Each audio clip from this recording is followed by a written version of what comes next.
प्रथम ने सबके सामने एक बार फिर से भरा राध्या का मांग और भोलेनाथ के सामने किया राध्या से एक बार फिर से शादी। जी हाँ दोस्तों, निहारिका जब प्रथम और राध्या को एक दूसरे से दूर करना चाहती है, इस समय प्रथम भोलेनाथ और माता दुर्गा के सामने तुरंत सिंदूर उठा करके राध्या की मांग में भर देता है और राध्या को अपनी पत्नी के रूप में स्वीकार कर लेता है। लेकिन जैसे ही यह सब निहारिका देखती है, वह तुरंत आग बबूला हो जाती है और उसके होश उड़ जाते हैं कि इस प्रथम ने हमारे प्लान पर पूरे तरीके से पानी फेर दिया है। निहारिका मन में ही बहुत ज्यादा गुस्सा करती है और सोचती है कि राध्या अब ऐसे नहीं मानेगी, इसके लिए मुझे कुछ बहुत बड़ा करना होगा। वहीं दूसरी तरफ दादी भी निहारिका को सांत्वना देती है कि निहारिका घबराओ मत, मैं तुम्हें इस मित्तल परिवार की छोटी बहू बना करके मानूंगी, चाहे राध्या कितना भी एड़ी चोटी का जोर लगा ले। लेकिन दादी और निहारिका ये भूल चुके हैं कि प्रथम और राध्या की जोड़ी को स्वयं भोलेनाथ ने आशीर्वाद दिया है, इसलिए वह किसी के तोड़ने से नहीं टूटने वाला है। और प्रथम की माँ यानी रजनी जी भी बोल देती है कि प्रथम और राध्या की जोड़ी भोलेनाथ ने स्वयं बनाई है और यह 7 जन्मों तक नहीं टूटने वाला है। लेकिन वहीं दूसरी तरफ निहारिका के कमरे में जब बुलबुल जाती है, वहां पर प्रथम का पुतला देखती है तो वह उस पुतले से खेलना चाहती है और उसको लगता है कि सच में मेरे चाचू प्रथम है वहां पर। लेकिन तभी निहारिका बुलबुल को अपने कमरे से बाहर कर देती है और दरवाजा बंद कर लेती है। तभी यह सब बुलबुल जाकर के अपनी माँ एकता को बता देती है कि निहारिका आंटी और चाचा दोनों पता नहीं कमरे में क्या कर रहे थे।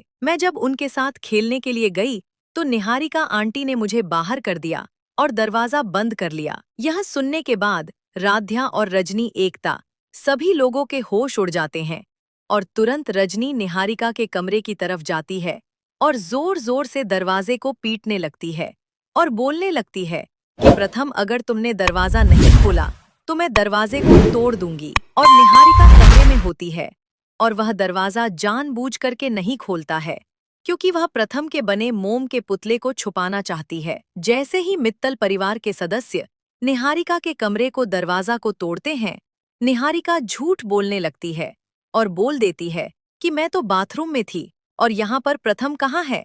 तभी रजनी बोलती है कि मुझे निहारिका तुम्हारे कमरे की तलाशी लेनी है। जब सभी लोग निहारिका के कमरे की तलाशी ले रहे होते हैं, तभी पीछे से प्रथम आ जाता है और पूछने लगता है, आप लोग यहाँ पर क्या कर रहे थे।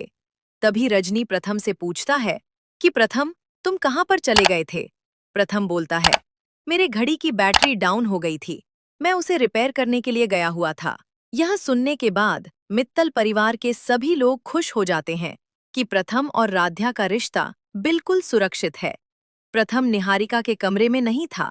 हालांकि दोस्तों, अगर आप लोगों ने अभी तक प्रथम और राध्या के लिए इस वीडियो को लाइक करके चैनल को सब्सक्राइब नहीं किया है तो अभी के अभी कर दें। प्रथम ने जैसे ही भोलेनाथ और माता दुर्गा के सामने राध्या की मांग में सिंदूर भरा, पूरे मंदिर का माहौल एकदम बदल गया। घंटियों की आवाज, जलते हुए दीपकों की लौ और मंत्रों की गूंज जैसे इस पल को दिव्य बना रहे थे। राध्या की आंखों में आंसू थे, लेकिन ये दुख के नहीं बल्कि उस विश्वास के थे जो उसने हमेशा अपने रिश्ते में रखा था।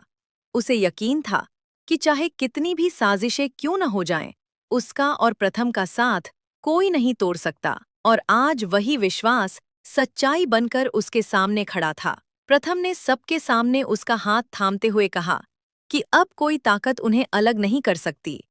उसकी आवाज में इतना आत्मविश्वास था कि वहां मौजूद हर व्यक्ति कुछ पल के लिए स्तब्ध रह गया। रजनी जी की आंखों में गर्व साफ झलक रहा था। उन्होंने तुरंत आगे बढ़कर दोनों को आशीर्वाद दिया और कहा कि ये रिश्ता अब सिर्फ एक बंधन नहीं बल्कि भगवान का आशीर्वाद है। लेकिन इस पूरे दृश्य को देखकर निहारिका के अंदर जैसे आग भड़क उठी थी। उसकी आंखें गुस्से से लाल हो चुकी थीं। उसने कभी सोचा भी नहीं था कि उसका इतना बड़ा प्लान इस तरह से पल भर में बर्बाद हो जाएगा। उसके मन में सिर्फ एक ही बात घूम रही थी, अब उसे कुछ ऐसा करना होगा जिससे राध्या और प्रथम का रिश्ता हमेशा के लिए खत्म हो जाए। दूसरी तरफ दादी भी निहारिका के पास आईं और उसे समझाने लगीं, लेकिन उनके शब्दों में सांत। रजनी बिना समय गंवाए निहारिका के कमरे की तरफ दौड़ती है।